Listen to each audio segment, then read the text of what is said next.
One danger is this issue of gentrification. I think right now it is not a serious threat to the area because rents are still relatively affordable. We talked about how there are affordable units that are located in the Central West End through subsidies, so people can live there.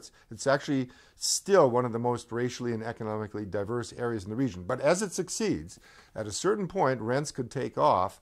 And then what happens is you create a neighborhood that's not exciting and edgy. You create one with a bunch of wealthy,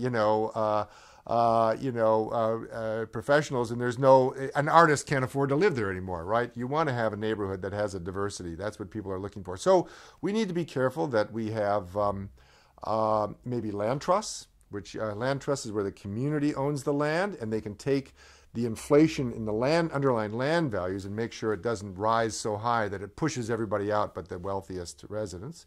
You can do nonprofit-owned housing.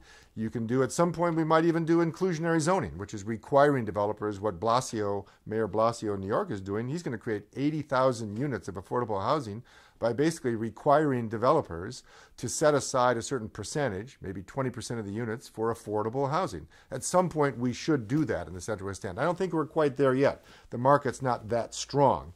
But at some point, we will be there, in my opinion, and we need to think about how to make sure we preserve the affordability and we preserve the feel of the neighborhood, too.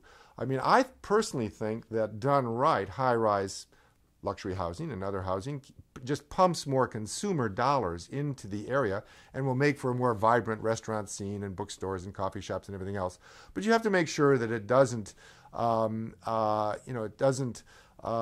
away from the ambiance of the Central West End, because part of that ambiance is, all the sidewalk cafes, all the little spaces, right, that make it charming and historic. You don't want to destroy the element that really makes it attractive.